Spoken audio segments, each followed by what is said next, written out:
ตื่นรู้และแยกแยะสรรด้วยปัญญาหากพบเห็นภาพลวงตาน่าสงสัยหรือข่าวสารทั้งหลายที่ชวนให้เกิดสงสัยควรมีสติทำการตรวจสอบสืบเสาะหาข้อเท็จจริงแหล่งที่มาอันเป็นสิ่งมีหลักฐาน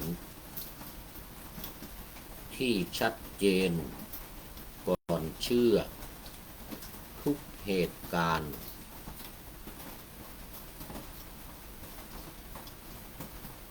วางเฉยหากเรื่องนั้นยังไม่จริงให้รักษาจิตใจไม่ให้ตกไปในฝ่ายโทสะใคร่ให้โกรธสิง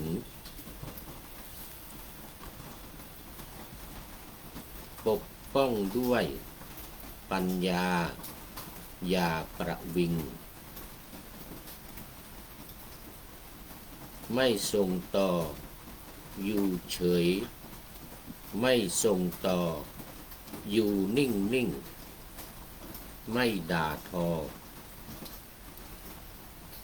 ไม่ร่วมกระจายข้อมูลเท็จที่เป็นภัยต่อเนนเถนเนนชีเรานี้หนอเป็นภัยต่อเถนเนนชีเรานี้หนอคณะสงฆ์และพระพุทธศาสนและช่วยชี้แจงข้อเท็จจริงไปด้วยเหตุผลความที่งาม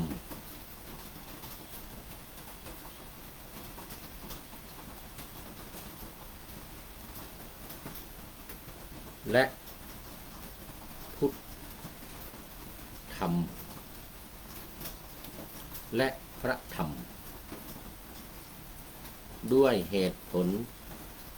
ความที่งามและพระธรรมวินัยขององค์พระสัม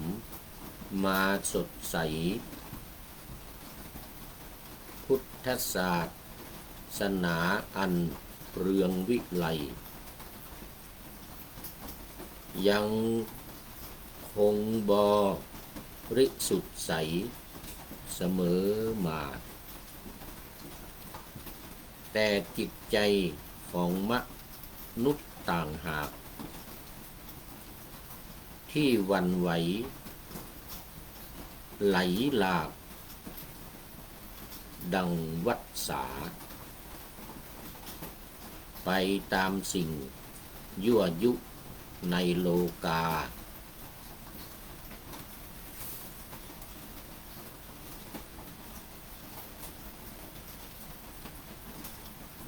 ช่วยกันมาเตือนสติลูกหลานเรา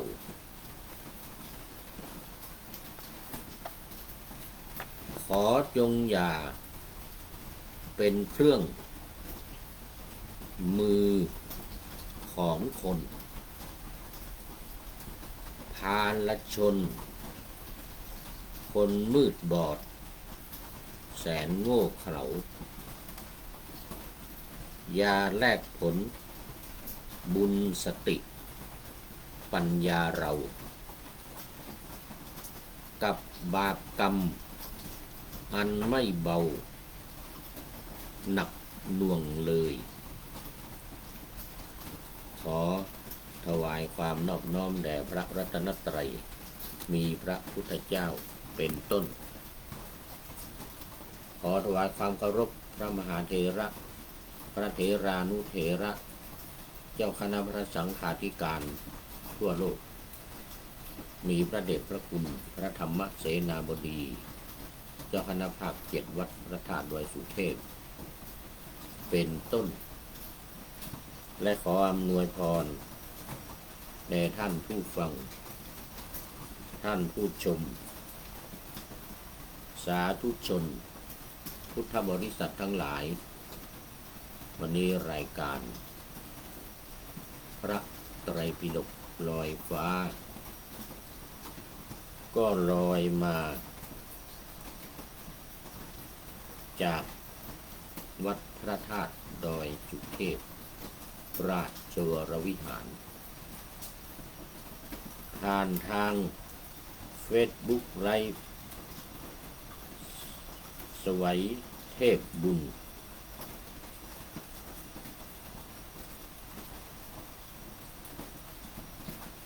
เข้าสู่สถานีวิทยุ5 แห่งคือสถานีวิทยุพระพุทธศาสนาแห่งชาติและจริยธรรมวัดพระธาตุดอยสุเทพระบบ FM 96 เมกะเฮิรตซ์มีพ่อครูวันลบนามวงพรหมเป็นผู้อำนวยการอาจารย์พระมหาประสิทธิ์ประสาธิโกเป็นหัวหน้าสถานีและอาตมาภาพพระครูปริยัติยานุศาสตร์เป็นผู้บรรยาย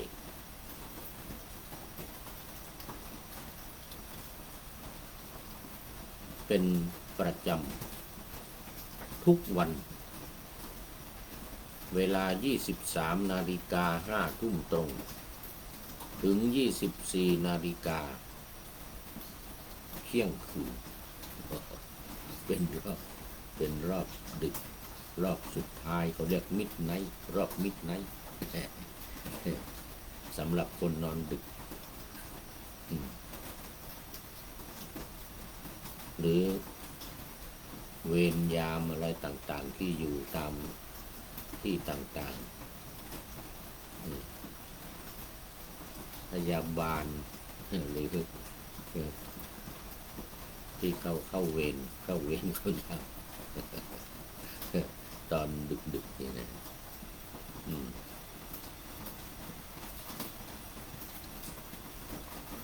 ซึ่งก็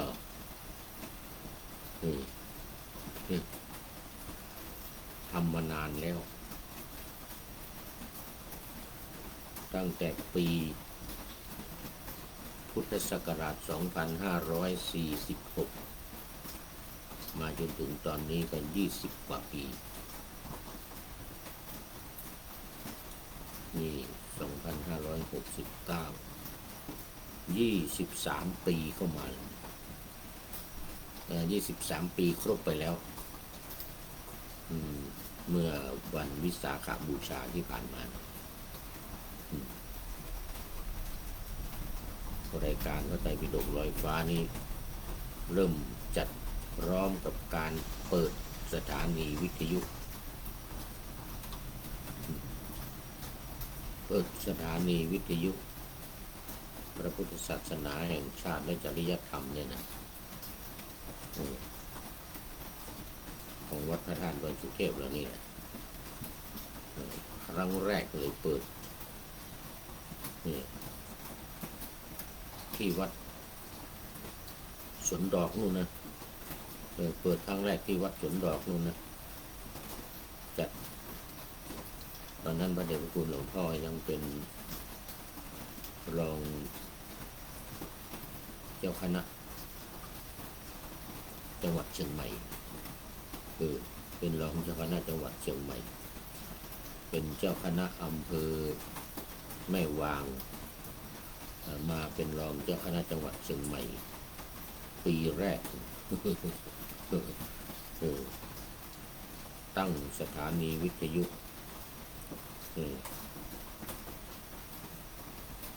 ตั้งสถานีวิทยุวัดพระธาตุดอยสุเทพเรานี่แหละ นู่นหลังอาคารชอยนันทาพิวัตรชั้น4วัดสวนดอกครั้งแรกเนี่ยปี 2546 วันวิสาขบูชาเป็นวันเปิดสถานีเปิดครั้งแรกเลยบันทึกเสียงพระเดชพระคุณหลวงพ่อพระธรรมเสนาบดีเราเนี่ยตอนนั้นเป็นพระสีอะไรสักอย่างหนึ่งนะลืมชื่อไปสีสมโพธิจำชื่อไม่ได้แล้วเป็นพระราชาคณะชั้นสามัญเป็นพระราชาคณะชั้นสามัญปี 2546ท่านเป็นพระราชาคณะมาก่อนละต้องแต่เป็นเจ้าคณะอำเภอแม่วางเป็นเจ้าคณะอำเภอแม่วางก่อนแล้วก็ย้ายมาเลื่อนขึ้นมาเป็นรองเจ้าคณะจังหวัดเชียงใหม่พระศรี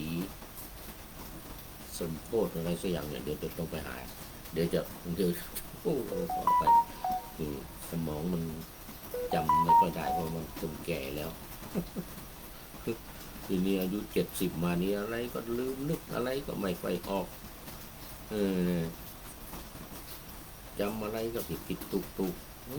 สังขารอย่างว่าสังขาราสัจจตาทิฏฐิสัจจตานัตถิอย่างว่าสังขาราสัจจตานัตถิสังขารทั้งหลายไม่เที่ยงหนอ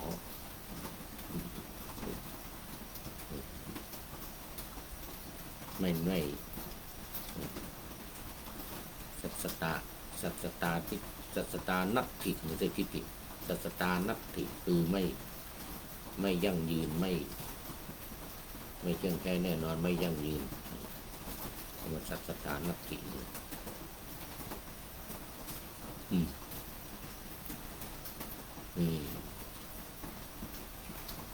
สีสมโพธิสีอะไรสักอย่างเนี่ยเดี๋ยวจะหามาเดี๋ยวจะไปหามาถามมาใหม่มันลืมไปแล้ว23 ปีมาแล้วเนี่ย23 ปีมาแล้วมันก็เลยลืม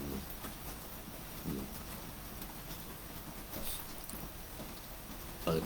ครั้งแรกแล้วก็เปิดรายการนี้แหละรายการนี้ก็จัดครั้งแรกเลยสมัยนั้น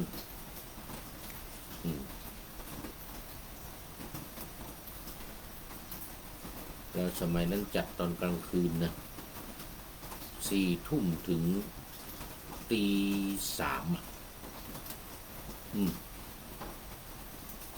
เนี่ยพระไตรปิฎกลอยฟ้าเนี่ย4 ทุ่มถึงตี 3นะ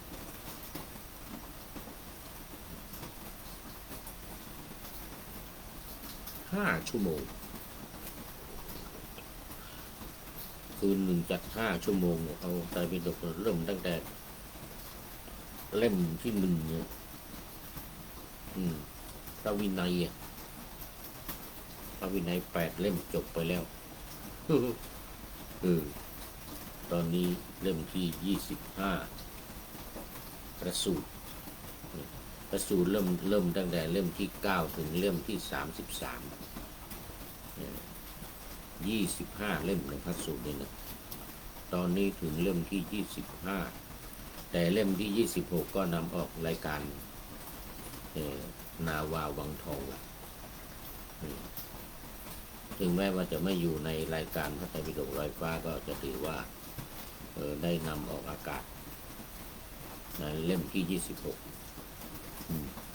วิมานวัตถุเปตวัตถุตอนนี้อยู่ในเถระคาถามีอยู่4 เรื่องเถระคาถาเถรีคาถาแต่ว่าไม่ได้ออกในรายการพระไตรปิฎกลอยฟ้านี้นำออกอากาศในรายการนาวาวังทองนาวาวังทองนี่ออกอากาศ ทิตย์ละ4 วัน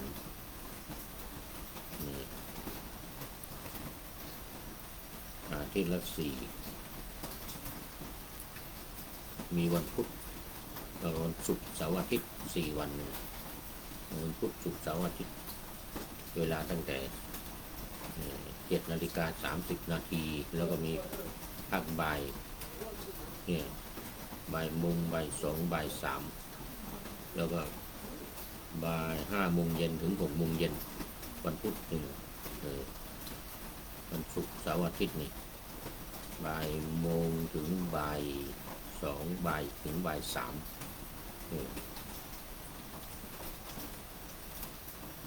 เพราะนั้นรายการพระไตรปิฎกลอยฟ้าเรานี่ก็ถือว่ายั่งยืนมานานถึง23 ปีแล้ว ตั้งแต่ก็อากาศตั้งแต่เปิดสถานีครั้งแรก จากวัดสวนดอกก็ย้ายไปที่วัดอินทขินย้ายไปที่วัดสวนดอกนั้นอยู่ไม่ได้เพราะว่ามันเสียงมันดังวิทยุเรานี่เสียงดังไปรบกวนคลื่นวิทยุการบินของสนามบินกองบิน41ของทหารทางทหารก็แจ้งมาว่าโอ้เสียงวิทยุเราดังไปรบกวนสนามบินไปรบกวนสถานีวิทยุของการบินของการบินของทหารก็มันอยู่สูงหลังคาชั้น4อาคารช้อยนันทาพิวัตรที่วัดสวนดอกอยู่ชั้น4ไม่พอเอาอันเนี้ยวางขึ้นบนหลังคาอีกนะอะไรเขาเรียกอะไรเสาอากาศวางสูงขึ้นไปอีกจากอาคารนั้นแล้วก็มันใกล้สนามบินย้ายไปที่วัดอินทขิน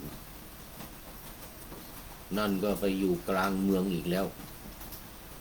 ตึกรามอาคารอะไรต่างๆรอบล้อมเสียงไม่ดังเสียงไม่ออกอยู่ที่วัดอินทขินนะมันเป็นกลางเมืองตึกอาคารอะไรอยู่รอบล้อมแล้วก็วิทยุ FM เราเนี่ยมันไม่เหมือน AM เนี่ยมันไปชนตึกนี่มันก็แค่นี้นะถ้าระบบ AM นี่มันไปชนปุ๊บมันขึ้นหลังคาตึกแล้วก็ไปลงอีก ไปชนภูเขาก็ขึ้นภูเขาลงอย่างนี้อันนั้นระบบ AM เรานี่มันระบบ FM ไม่ดังไปไม่ไกลอยู่แต่ในเมืองอยู่แถวในตึกอยู่แถวในตึกที่ล้อมรอบย้ายขึ้นมาบนดอยสุเทพทีนี้ตั้งแต่นั้นมาโอ้เสียงดังล่อนไปถึงเวียงจันทร์นู่นนะมันอยู่สูงมันไปมันไม่มีอะไรขวางอะไรกั้นอยู่ดอยสุเทพเนี่ยตั้งเสาตั้งก็ไม่สูงเท่าไหร่หรอกโอ้โหมันไปแล้วมันโอ้โหทั่วภาคเหนือเนี่ยขนาดระบบ FM นะแต่มันไม่มีอะไรกั้นไงเสียงดังมากตอนนี้ไปคนฟังถึงเวียงจันทร์นู่นนะเสียงสะท้อนเข้ามาเขาเรียกว่าอะไรนะรีเฟกเสียงที่เฟกเข้ามาคือสมัยก่อนเนี่ยมันจัดตอนกลางคืนเนี่ย4 ทุ่มถึงตี 3คนที่ไม่หลับไม่นอนครับเราเปิดเรียกว่า two way communication นั่งในสถานีเลยนะจัดแล้วก็ให้คนฟังโทรกันเข้ามาเนี่ยจากเวียงจันทร์นู่นโอ้โทรเข้ามา ได้ยินถึงเวียงจันทร์หรือเวียงจันทร์ครับผมเหมือนกันนะโอ้โหโอ้สมัยนั้นนะเออตอนนี้ก็ยังดังไปอยู่แต่ว่าเราไม่ได้จัดสดทางสถานีเราไม่ได้จัดสดทางสถานีก็ไม่ได้เปิดทูเวย์ไม่ได้เปิดให้คนโทรศัพท์เข้าขณะที่เราจัดไม่ได้เปิดเข้ามันเสียงมันดังคนละอย่างเสียงมันดังคนละอย่าง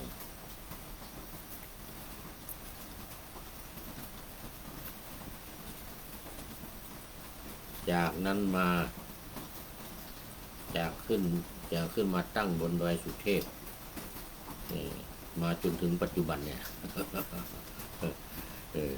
สถานีวิทยุ FM ระบบ96เมกะเฮิรตซ์นี่นะ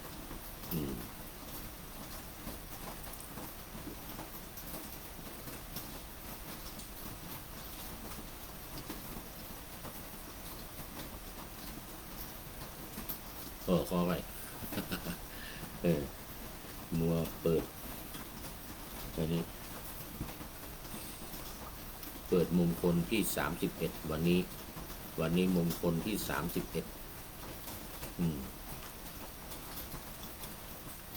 การเผาผลาญบาปวันก่อนอะไรอารัตตีวิรตีปาปาอันนั้นการเว้นจากบาป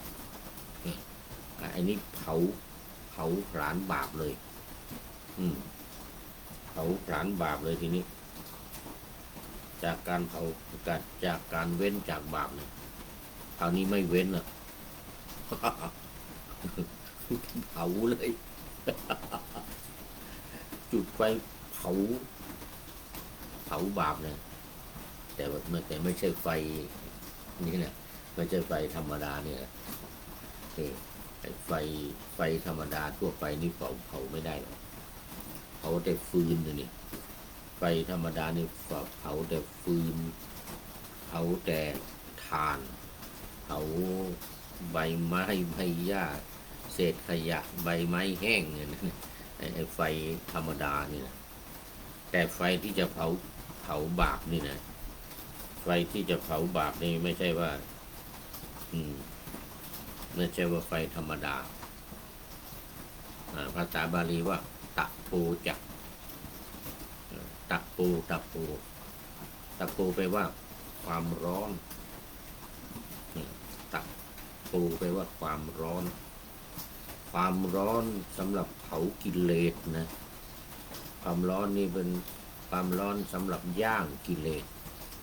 เผาบาปเผาความชั่วความไม่ดีทั้งหลายตบะก็คือความเพียรใช้ความเพียรเผา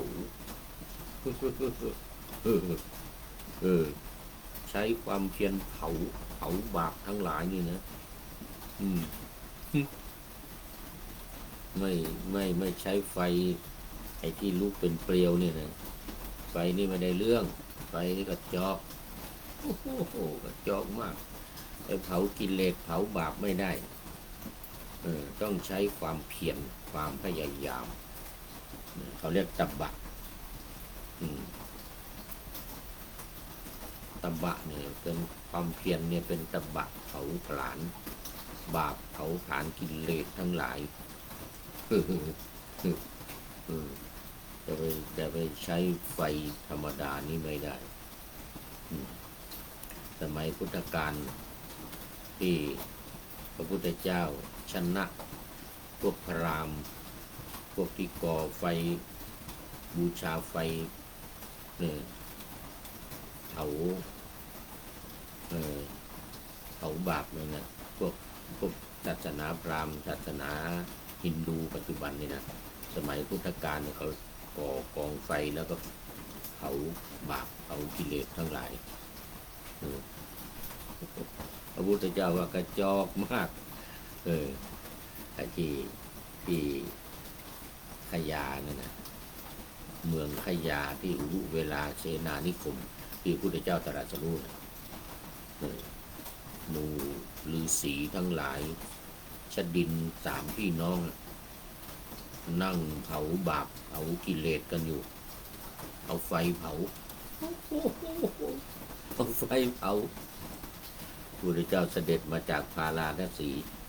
เมืองพาราณสีนู่นนะหลังจากตรัสรู้แล้วยังไม่ปล่อยเขาเผาไปก่อนปล่อยพวกนี้เผาบาปไปก่อนเอาไฟเผากองไฟนู่นพระพุทธเจ้าไปโปรดปัญจวัคคีย์ก่อนไปเผาบาปที่นู่นที่เมืองพาราณสีนู่นน่ะที่ป่าอิสิปตนมฤคทายวันเสร็จเรียบร้อยแล้วกลับมาหาชดินสามพี่น้องที่กำลังเผาเอาไฟเผากิเลสเอาไฟเผากิเลสย่างกิเลสอยู่นะพวกพราหมณ์นี่นะพวกศาสนาพราหมณ์พวกฮินดูปัจจุบันเนี่ยตอนนี้เขาก็ยังทำกันอยู่นะยังทำกันอยู่พระพุทธเจ้าบอกว่าโอ้ไฟนั่นกระจอกไฟเผาไฟของพวกท่านที่เผากิเลสกระจอกต้องไฟของเรานี่ไฟของเรานี่คือไฟภายในเรียกว่าความเพียรใช้ความเพียรนี่เผาหรือที่เรียกว่าตะโกจะมงคลที่31นี่การบำเพ็ญตบะการบำเพ็ญตบะหรือการเผาบาปเผากิเลสนี่นะคือการทำความเพียรเพื่อการเผาผลาญกิเลสและความชั่วลามกทั้งปวงให้ร้อนรุ่มจนทนอยู่ไม่ได้และหลุดออกไปจากจิตใจทำให้จิตใจผ่องใสสะอาดปราศจากความทุกข์ก็อะไรเพราะว่าใช้ตบะคือความเพียรเนี่ยการบำเพ็ญตบะของบำเพ็ญความเพียรเนี่ยเขาผลาญกิเลสทั้งหลายนี่เรียกว่าเป็นวิธีการของพระพุทธเจ้าชดินสามพี่น้องยอมเลย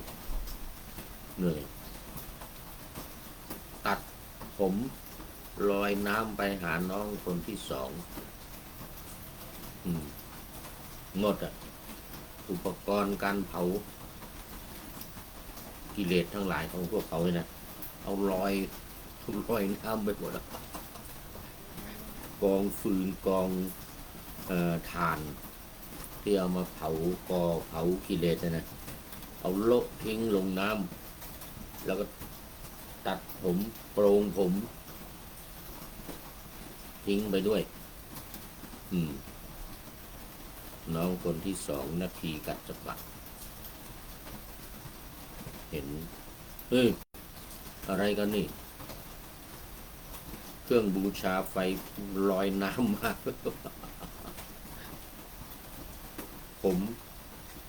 มเผ่าของพี่ชายพร้อมกับบริวาร500อุลุเวลากัจจปะนะอุลุเวลากัจจปะ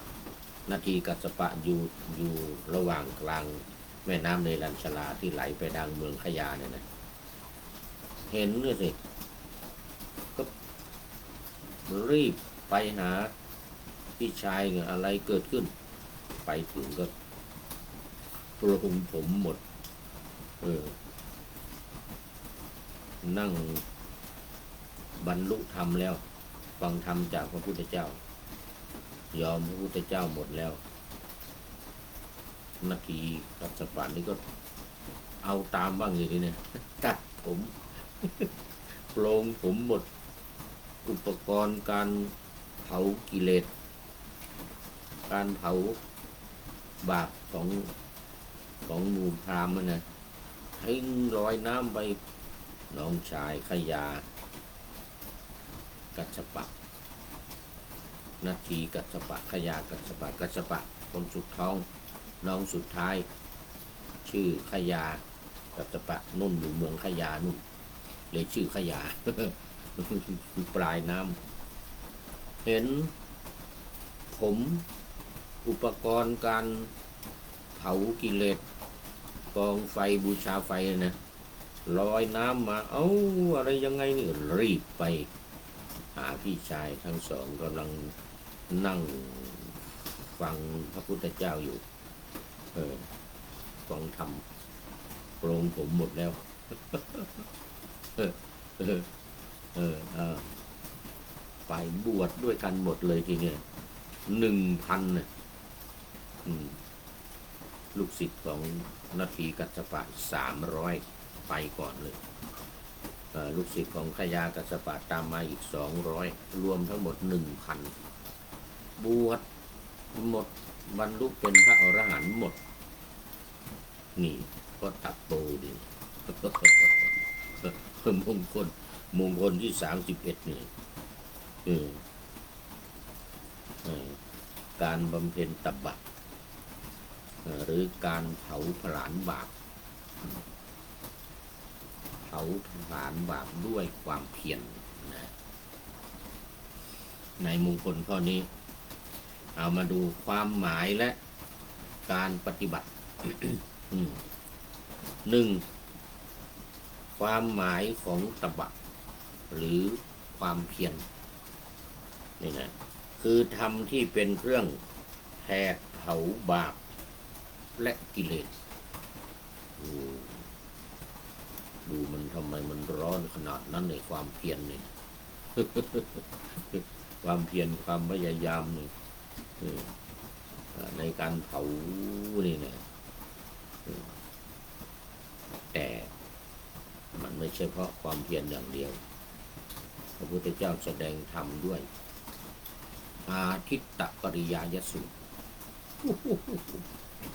อาทิตตปริยายสูตรนี่นะอาทิตย์ก็แปลว่าความร้อนเนี่ยพระอาทิตย์อาทิตตะพระอาทิตย์มันร้อนความร้อนอาทิตตปริยายสูตรความร้อนนี่คืออะไรบ้างราคะคิโทสักขิโมหะคิความร้อนคือราคะความใคร่ รวมในความโลภด้วยอันเดียวกันโทสักขิความโกรธโมหะคิความหลงความโลภความโกรธความหลงหรือราคะโทสะโมหะเนี่ยความใคร่ความโกรธความหลงนี่มันเป็นไฟพระพุทธเจ้าตรัสว่ามันเป็นไฟราคะคิโทสักขิโมหะคิอักขิคือไฟไฟคือราคะไฟคือโทสะไฟคือโมหะนี่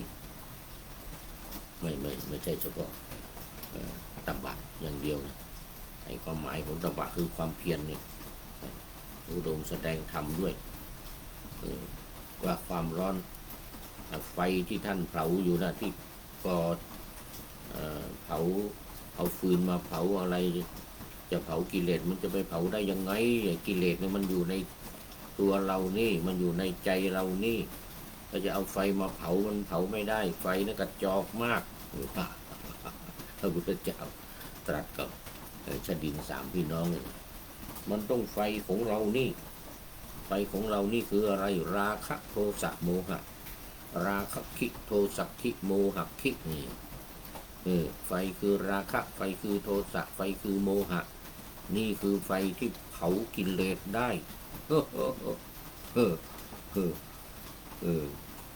นี่นะมันเป็นไฟที่เผาจิตใจของเราเผาร่างกายของเราเผาในใจเผาในจิตกิเลสนี่มันไม่ได้เผาร่างกายเนื้อตัวเราเนี่ยกิเลสนี่มันเผาใจเผาจิตของเราให้เศร้าหมองให้กระวนกระวายให้รุ่มร้อนให้ร้อนเร่ากระวนกระวายด้วยความใคร่ความโกรธและความหลงคือราคะโทสะโมหะพระองค์จึงตรัสว่าราคะคิโทสักขิโมหะคิไฟ ไฟคือราคะ ไฟคือโทสะ ไฟคือโมหะ ไอ้ที่มันเผาจิตใจของเราให้เร่าร้อนให้กระวนกระวายให้วุ่นวายให้มีความดิ้นรนอยากจะได้ราคะนะความใคร่อยากจะได้กามคุณทั้งห้ารูปเสียงกลิ่นรสโผฏฐัพพะเนี่ยนี่รูปก็อยากจะได้รูปสวยๆงามๆผู้หญิงที่สวยๆงามๆมาเป็นมาสนองราคะความใคร่ของตัวเองนี่คือไฟที่ร้อนยิ่งกว่าไฟที่ชดินสามพี่น้องก่อแล้วก็เผากันอยู่ ไฟของเรานี่ร้อนกว่าไฟนั้นกระจอกมากพวกอุลุเวลากัสสปะพระพุทธเจ้าเสด็จไปถึงเอาพระพุทธเจ้าไปอยู่ในกองไฟไปอยู่ในเรือนไฟไอ้ที่เขาก่อกองไฟนั่นนะก่อไฟไม่พอมีงูอีกนะมีงูอยู่เต็มเลยพระพุทธเจ้าขอเชิญท่านไปนอนในกองไฟนู่นในเรือนไฟนู่นพระพุทธเจ้าได้สบายมากเข้าไปนอนตอนกลางคืนตื่นเช้ามาพวกนี้คิดว่าพระพุทธเจ้าตายแน่โดนงูกัดงูฉกแน่ที่ไหนได้ตื่นเช้ามาพวกชดินทั้งหลายมีอุรุเวลาเป็นต้นอุรุเวลาชดินเนี่ยนะเข้าไปพระพุทธเจ้ายังไม่ตายนี่นั่งแสดงธรรมนั่งภาวนานั่งทำสมาธิอยู่แล้วงูไปไหนหมดปรากฏว่างูหมอบราบคาบแก้วอยู่ข้างล่างพระพุทธเจ้าหมดงูของพวกพราหมณ์เนี่ยงูยอมหมดด้วยเมตตาธรรมงูแผ่เมตตางูที่ขึ้นชู่นะหมอบราบคาบแก้วลงอยู่ข้างล่างหมดโอ้อย่างนี้เหรอเนี่ยตอนนี้ขอต้อนรับคุณโยมจิระปริยาโมทนาเป็นอาทิกัลยาณธรรมิกาเป็นผู้มีธรรมอันงามในถ้ำเดี๋ยวทับไม่ใช่มัชเชกัลยาณธรรมิกาผู้มีธรรมอันงามในถ้ำกลางแล้วตอนนี้เกินครึ่งแล้วผ่านไป38 นาทีแล้วกราบนมัสการค่ะว่าวันนี้ฝนตกวันนี้ก็ฝนตกปุ๊กปักแล้วก็เขียดร้องอ๊อบแทบกำลังเทศให้เขียดฟังโยมป้อมดีใจกำลังเทศให้เขียดฟังอยู่นี่ฝนก็ตกนี่อยู่ตลอดนี่เมื่อกี้ตกหนักมากนะเสียงดังหลังคานี่โมทนากำลังพูดถึงเรื่องความหมายของตบะอยู่นี่คือธรรมที่เป็นเครื่องแผดเผาบาปและกิเลสข้อที่1ข้อที่2การเผาผลาญเป็นการฝึกฝนตนเองเพื่อหักห้ามใจจากกิเลสตัณหาและความอยากได้จากกามทั้งหลายกามคุณทั้งหลายหักห้ามใจไม่ให้หลงไหลอยู่ในกิเลสกามหรือกามกิเลสคุณโยมป้อมบอกว่าต ทางบ้านห่างดงก็ตกนักเจ้าโอ้ห่างดงก็ตกเหมือนกันโยมจิรปรียาบ้านเดิมอยู่อำเภอเมืองแถววัดธาตุสตอยตำบลวัดเกตแต่ว่าอันนี้ไปอยู่ที่หางดงเราบอกว่าที่หางดงนี่ก็ฝนตกนักเหมือนกันนะโอ้แสดงว่ามันตกทั่วนะนี่บนดอยสุเทพนี่ก็ตกวันนี้ไม่ขึ้นไปทำวัดไปละเอาผ้ายางคลุมไปจะไ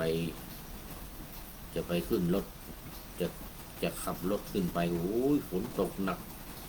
ก็เลยเดินกลับมาไม่ขึ้นไปทำวัดเมื่อตอนเย็นวันนี้นะไม่ขึ้นไปทำวัดเพราะฝนมันตกแล้วเวลาขึ้นไปเนี่ยมันขึ้นไปมันก็ลำบากขับรถขึ้นไปมันลื่นเวลาขึ้นเวลาลงอันตรายเลยไม่ไปทำวัดวันนี้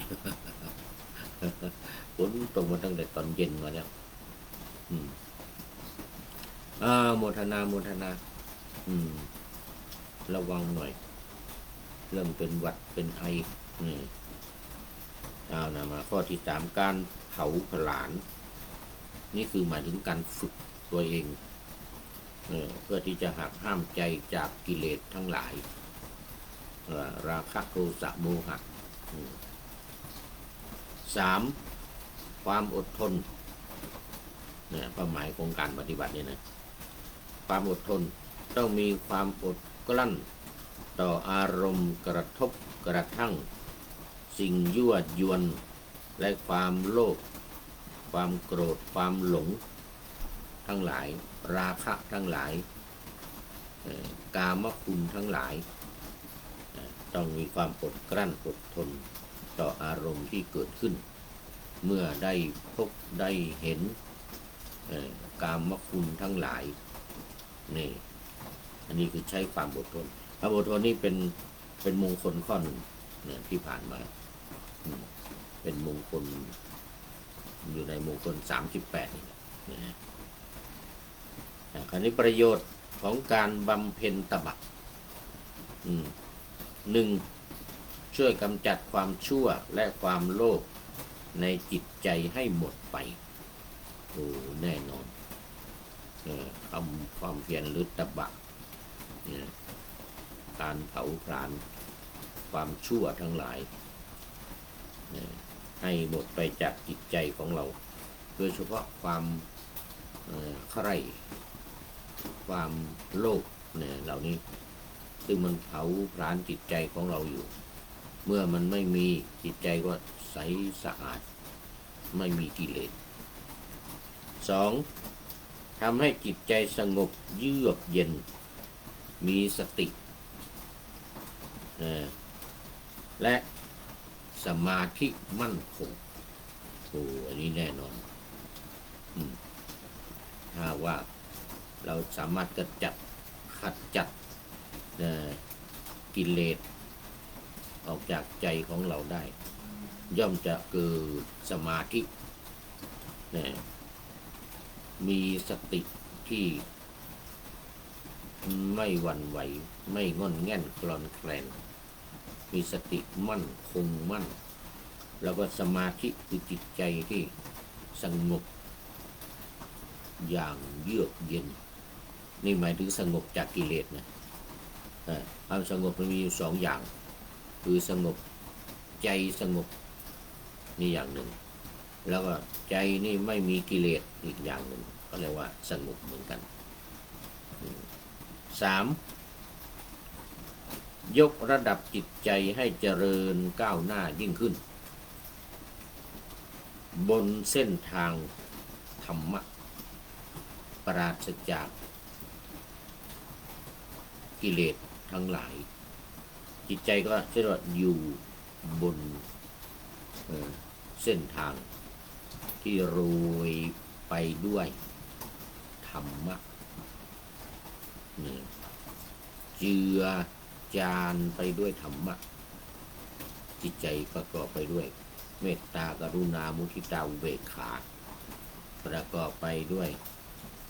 ความแช่มชื่นเบิกบาน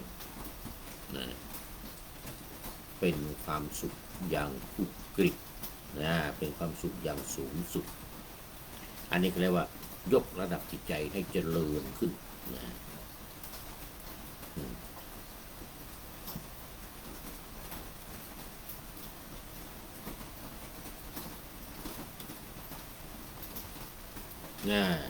คราวนี้เรามาดูว่ามงคล38เนี่ยเป็นเหมือนขั้นบันไดช่วยให้ผู้ปฏิบัติเจริญสูงขึ้นตามลำดับนับว่าเป็นตันติที่ปฏิบัติสืบทอดกันมานานกว่า 2,500 ปีตันติแปลว่าเส้นได้คือเส้นทางแนวทางหรือแบบแผนตันติแปลว่าแบบแผนในการปฏิบัติสืบทอดตั้งแต่พระพุทธองค์ทรงประทานมงคลข้อที่ว่าตบะนี่นะตะโกนี่นะเมื่อ 2,500 ปีมาแล้ว 2,600 ปีมาแล้วจนถึงปัจจุบันนี้เรียกว่าเป็นการปูพื้นฐานขอให้มงคล38ประการจงมีขึ้นในขันธสันดานของท่านทั้งหลายเถิดอันนี้เป็นคำพูดของพระมหาสมปองวุฒิโจนักเทศชื่อดังตะโปจะบำเพ็ญตบะคือธรรมที่เป็นเครื่องเผาผลาญบาปเผาผลาญซึ่งธรรมที่เป็นลามกได้แก่ความโกรธเป็นความไม่โกรธ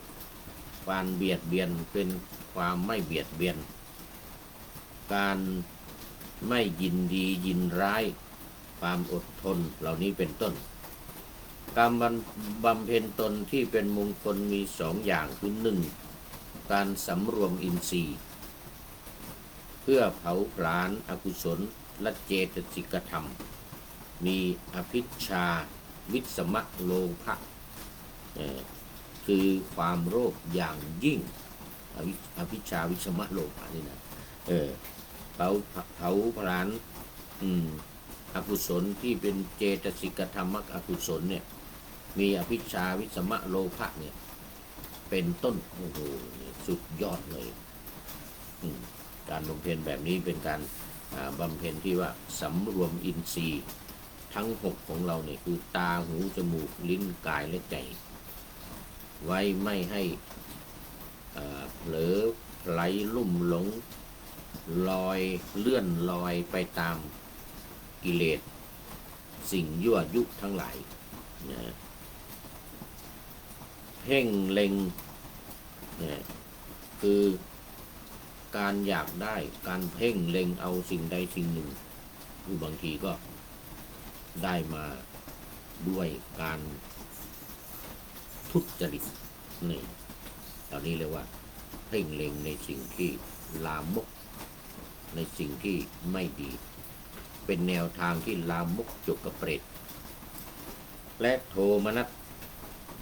คือความระทมใจความร้อนใจเป็นต้น 2. การทำความเพียรการอดกลั้นให้มีความทนทานเป็นเครื่องเผาผลาญความเกียจคร้านอันเป็นอุปสรรคต่อการเจริญกุศลธรรมเช่นการมีความเพียรมีความพยายามในการศึกษาพระพุทธพจน์การรักษาทุดงควัตรนี่คือการเผาผลาญความระโมบโลภมากตัณหาการทำสมณธรรมด้วยความพร้อมเพรียงกันมีจิตตั้งมั่น นะในการกระทำด้วยกันอันเป็นเหตุนำสุขมาให้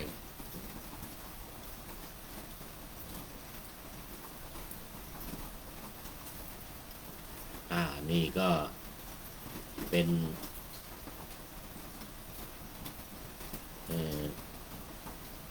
รายละเอียดก็ที่ว่าด้วยตบะหรือความเพียรในการเผาผลาญกิเลสตัณหาทั้งหลายให้หมดสิ้นไปจากใจของเราเพราะฉะนั้นมงคลข้อที่31เนี่ยการเผาผลาญบาปนี้จึงอาศัยความเพียรความอดทนความอดกลั้นนะที่ว่าเป็นเครื่องเผากิเลสทั้งหลายเหล่านี้ภายในจิตใจเอาละวันนี้ก็ใกล้จะหมดเวลาคุณโยมจิระปริยาก็เป็นท่านสุดท้ายเข้ามานอกจากเป็นเมื่อกี้นี้เป็นมัชเชกัลยาณธรรมิกาตอนนี้ก็เป็นปริโยสานะกัลยาณธรรมิกาเข้าสู่เส้นชัยของรายการเป็นท่านสุดท้ายปริโยสานะกัลยาณธรรมิกาผู้มีความงามในที่สุดได้แก่ปัญญาเมื่อกี้เป็นสมาธิศีลสมาธิปัญญาโมทนาเป็นอย่างยิ่งตอนนี้ก็มาดูข้อคิดท้ายรายการวันนี้เป็นเรื่องสำคัญตอนเป็นข้อ3ตรงนี้ผ่านไปข้อ1กับข้อ2ผ่านไปโดยท่านนายพลนเรศจิตรัตน์ได้ให้ข้อคิดฝากข้อคิดไว้ในเรื่องของการทำลายพระสงฆ์การทำลายศาสนาของบุคคลผู้ไม่มีความหวังดีคนที่ด่าว่าใส่ร้ายป้ายสีพระสงฆ์เหมือนกับเรื่องที่ผ่านมาเมื่อ2 อาทิตย์ที่ผ่านมาเนี่ยเมื่อวันเข้าพรรษาที่ผ่านมาที่มีเรื่องลงในโซเชียลต่างๆเห็นว่ามีข่าวลงทางทีวีด้วยอะไรด้วยมีการใช้ AI ใส่ร้ายป้ายสีพระเชียงใหม่ลงข่าวโด่งดังว่าอะไรกิน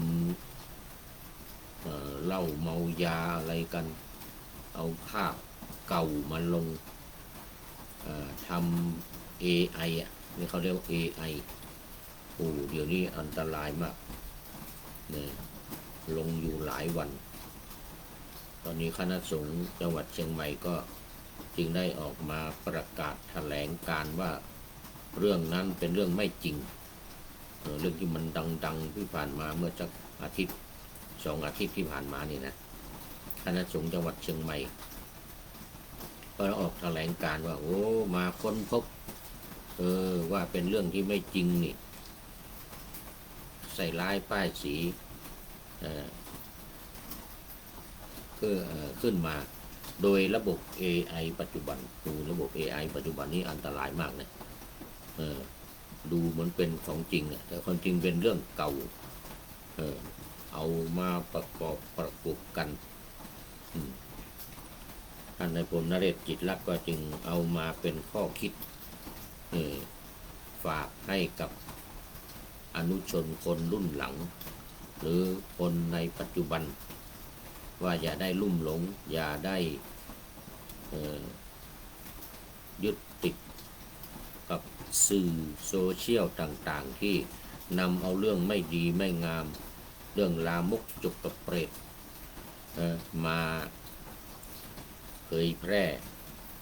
ทางเฟซทางไลน์ทาง YouTube TikTok TikTok อะไรต่างๆทั้งหลายเหล่านี้หนูอันตรายมากว่าไปแล้วข้อ1ข้อ2มันวันนี้มาต่อข้อ3แต่ความว่าตื่นรู้และแยกแยะตื่นรู้และแยกแยะสรรด้วยปัญญาหากพบเห็นภาพลวงตาน่าสงสัยหรือข่าวสารทั้งหลายที่ชวนให้เกิดสงสัยควรมีสติทำการต่อไปเป็นข้อ 3.1 ตรวจสอบสืบเสาะหาข้อเท็จจริงแหล่งที่มาอันเป็นสิ่งมีหลักฐานที่ชัดเจนก่อนเชื่อทุกเหตุการณ์ก็คืออย่างที่ว่าเนี่ยทางสำนักพุทธก็ดำเนินการอยู่ตอนนี้สืบหาต้นตอใครนำมาลงใครทำ AI นำมาลงใส่ร้ายป้ายสีพระโดยเฉพาะว่าเกิดขึ้นที่มจรดอยสะเก็ดว่างั้นนะแต่ว่าไม่ได้บ่งสถานที่ว่าตรงไหนทำมาลอยๆ โดยที่มีหลักฐานมีอะไรมันเป็นของเท็จเป็นของไม่จริงอันนี้ข้อที่ 1.3 ก็ข้อที่ 3.1 3.2 วางเฉยหากเรื่องนั้นยังไม่จริงในฝ่ายให้รักษาจิตใจไม่ให้ตกไปในฝ่ายโทสะใคร่ให้โกรธสิงคือให้ความโกรธเข้ามาสิงให้อยู่เฉยๆในข้อ 3.2 นี้ให้อยู่เฉยๆแล้วก็รอดูเรื่องนั้นถ้ามันยังไม่ปรากฏยังไม่จริงยังไม่มีหลักฐานที่จริงจังเนี่ยก็ต้องรอดูให้ดีก่อนให้รักษาจิตใจไม่ให้ตกไปในฝ่ายโทสะใคร่ให้โกรธสิงคือไม่ให้ตกไปในโทสะให้ไม่ให้ความโกรธเนี่ยเข้ามาครอบงำจิตใจของเราต้องให้ทำเป็นกลางไว้ก่อนทำวางเฉยทำเป็นกลางไว้ก่อนเมื่อมีเรื่องเกิดขึ้นหรือมีใครใส่ร้ายป้ายสีอะไรทางเฟซทางไลน์ทางโซเชียลต่างๆปกป้องข้อ 3.3 ปกป้องด้วยปัญญาอย่าประวิงไม่ส่งต่ออยู่นิ่งๆไม่ด่าทอไม่ร่วมกระจายข้อมูลเท็จที่เป็นภัยต่อเถรเนนชีเรานี้หนอคณะสงฆ์และพระพุทธศาสนและช่วยชี้แจงข้อเท็จจริงไปด้วยเหตุผลความดีงามและพระธรรมวินัยขององค์พระสัมมาสดใสพุทธศาสนาอันเรืองวิไลยังคงบริสุทธิ์ใสเสมอมาตอนนี้ขอต้อนรับพระเดชพระคุณหลวงพ่อสุทธิสงึมรำเป็นปริโยสานกัลยาณธรรมโมครับ หลวงพ่อตอนนี้จากบุรีรัมย์ขอบคุณเป็นอย่างยิ่งเนี่ยเป็นหมดเวลาแล้วครับหลวงพ่อหมดเวลาขอบคุณมากนี่เข้าสู่เส้นชัยของรายการสุดท้ายจริงๆเลยทีนี้พระเดชพระคุณหลวงพ่อสุทธิสงึมรำจากจังหวัดบุรีรัมย์ขอบคุณมากครับหลวงพ่อเนี่ยนะเสมอมาแต่จิตใจของมนุษย์ต่างหากที่หวั่นไหวไหลหลากดังวัฏสานี่คือฝนนะ คือน้ำนะ วัฏฏะคือน้ำฝนไปตามสิ่งยั่วยุในโลกาด้วยด้วยกันในโลกาช่วยกันพระช่วยกันมาอ่านยากเหลือเกินนี่เขียนยังไงนี่ เขียนเองอ่านยากช่วยกันมาเตือนสติลูกหลานเราขอจงอย่าเป็นเครื่องมือของคนทาลชนคนมืดบอดแสนโง่เขลาอย่าแลกผลบุญสติปัญญาเรากับบาปกรรมอันไม่เบาหนักหน่วงเลยโอ้อนุโมทนาขอบคุณท่านนายพลนเรศจิตลักษณ์ไว้ณที่นี้เป็นอย่างยิ่งจะให้ข้อคิดมาในท้ายรายการของเราวันทุกวันแล้วก็วันนี้เป็นเรื่องสำคัญดังที่ได้กล่าวไว้แล้วขอนำพระไตรปิฎกลอยฟ้าไปจากผู้ฟังทั้งหลายในโลกล่าวันต่อไปจะได้จรย้อนกลับมาสู่สถานีใหม่ให้ท่านฟังอย่าลืมเปิดวิทยุหรือเครื่องรับโทรศัพท์โมบายคอมพิวเตอร์ผัง YouTube เฟซเพจไลน์ให้ดังเพื่อชมฟังรายการวันต่อไปขอทุกท่านมีความสุขทุกคืนวันนำธรรมะประกอบการงานทั้งหลายเช่นขยันทำงานทางวาจากายใจขวนขวายกิจการงานนานาบำเพ็ญสาธารณประโยชน์เว้นสิ่งที่มีโทษโหดเยี่ยงสาประกอบแต่กรรมดีมีราคาแสวงหาเงินทองครองใจคนเสียสละพลทรัพย์นับมากน้อยไม่ให้ล้านก็ให้ร้อยไม่ด้อยผลเอื้อคนรวยช่วยคนยากฝากคนจนให้ทุกคนเท่ากันมากตรฐานเดียวขอเจริญพร